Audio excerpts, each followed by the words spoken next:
Welcome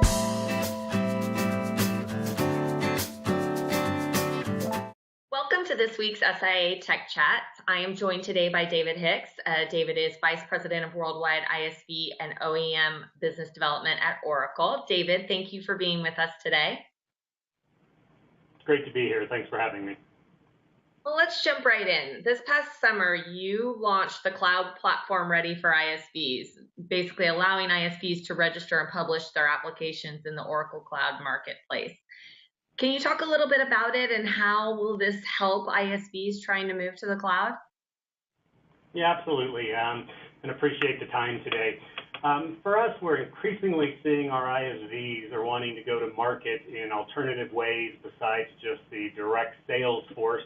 And customers, more importantly, are starting to look at buying with different patterns as well. So Oracle's in a unique position where we've got 450,000 customers, we've got tens of thousands of salespeople, and almost 30,000 other partners, which would include resellers and systems integrators. So we really wanted to leverage that, and we've launched, as a result, a couple of years ago, the Oracle Cloud Marketplace. And what that does is it allows partners to really do two things. First is if you integrate to the Oracle's SaaS portfolio, since we've got one of the broadest portfolios of SaaS products out there, our SaaS applications actually allow our customers to buy those third-party add-on products directly from the marketplace, and begin to leverage them. More importantly, though, we're starting to see our partners platform on Oracle Platform and Infrastructure, and a lot of customers wanting to look for those types of solutions as well. So our marketplace gives people that kind of get a validated integration with us to publish up there, and allows them to put all their marketing material, customer reviews, documentation, demos, and then even provision their applications from there. So, with it in the last, 4 months since we launched the big push around it, we've seen over 3,000 ISV applications, get added and certified for the Oracle Public Cloud. So it's been very successful, and our ISVs are getting a great additional route to market. So this is certainly another step in Oracle's cloud evolution, if you will. How will Oracle's cloud strategy continue to evolve, do you think, and how important are the ISVs to that strategy?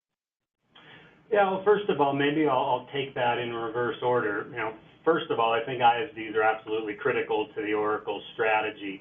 If I look at the top cloud providers out there between Oracle and Microsoft and Salesforce and others, we still don't control a majority of the marketplace today. And I think now that ISVs are starting to move en masse to the cloud, there's going to be even more of the non-big vendors out there that are selling SaaS solutions. So for us, it's important, to our long-term success. We've even had people like Larry Ellison, recently talk about, in his top 10 things that he sees as far as what Oracle is going to have to do to be successful in the cloud.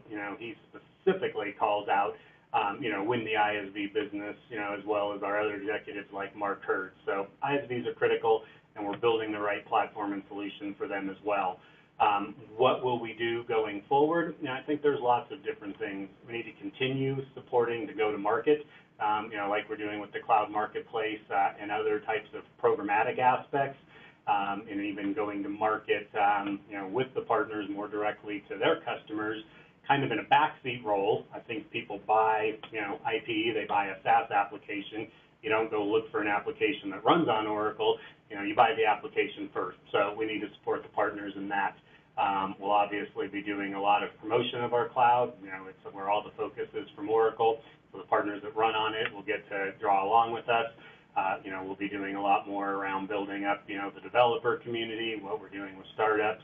And I think that'll help build a vibrant ecosystem around the partners, including SIs that have implementation skills, and really more so, I'd say, change management skills these days in implementation, and also how we provide, benefits around development environments and everything else for our partners as well. So, we're all in on the cloud with it, and definitely looking to win the ISV business and ensure that, we're the right solution, for them to platform on as well. Can you talk a little bit about IoT and how that plays into your cloud strategy? Yeah, absolutely. And it's an interesting topic these days. I think IoT is really part of what Oracle does, but not the only thing that we do today. Obviously, in the past, Oracle did a lot around IoT. If you think about intelligent devices, all the way through to bringing it into the data center and then what you do with the data, Oracle was very good at that in the past. Now with the cloud, we're really focused, I would say, on a few things with IoT, since the market traction and dynamics with that has just gone, off the charts as far as what people are doing. First of all, we definitely want to do, faster time to market, for the partners by leveraging, pre-built Oracle technology versus having to build yourself. And we do that with things such as, real-time insight and business analytics, and visualization technologies with our cloud services, big data cloud services. We know this generates a lot of data, and what do you do with it? I think really important is we need to be secure with that data. You never know what that data could be. Some of it could be, very, obtuse and not, a security issue, but others of it could be very much tied to get into healthcare and other things, to somebody. So, we're definitely known as the security side of it. And we need to be scalable. Obviously, it's, just growing rapidly out there, both in terms of the number of people doing IoT, but even the IoT solutions themselves as they gain traction. And then lastly, we want to make sure that we provide great integration, for people. I think it's important that we realize none of these things are just a solution by themselves. Whether it's the intelligent devices, whether it's the visualization, the big data, the storage, you name it, together it's what's the solution. So we really want to help people integrate. And I'd be very remiss if I didn't add it. The last part of it is, of course, Oracle still, has, promotes, and is, keeping current the Java technology. So we have lots of partners that are using that for intelligent devices as well, from automotive, to healthcare to manufacturing, and it all kind of starts at the device level. So that's a very important, offer that we have for ISVs in the community as well. Great. So finally, David, let's give some advice to those ISVs out there looking to run successful applications on Oracle's cloud platform. What advice would you give them? I guess I'm going to give it in a couple of ways as well. Maybe I'll start with the business side and then the technical side. The cloud is here. I think most everybody knows it, but it's just, where is the cloud in this evolution? We talked today about 6% of, IT workloads are running in the cloud. That's good. It's a start, and that does mean, and I'll come back to it, 94% of, IT isn't running in the cloud yet. But if you read the predictions, you look at the growth of it, by the time we get to 2025 or so, that's going to be more like 80%. So it's really kind of a decade-long journey that we're on to get there. But absolutely, we're on the way. And even by the time we get there, things like dev and test, and a lot of ISVs have tools and solutions for that. I guarantee almost 100% of that's going to be in the cloud by 2025. So first of all, on the business side, it's real. Whether you need to lift and shift your current applications, or you're actually developing your next generation SaaS architecture, it just needs to be part of your business strategy. Or, I have a feeling, most ISVs won't be here in 10 years, at least not in the successful form that they are.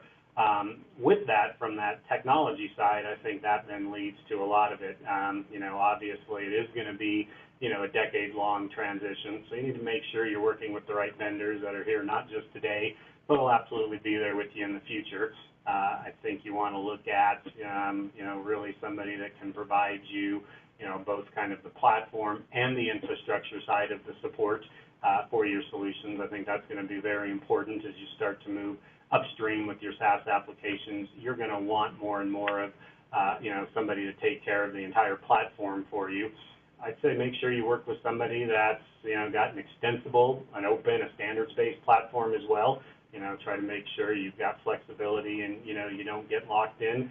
And more importantly, I'd say try to work with somebody that can help you with, the kind of that hybrid solution that's important today.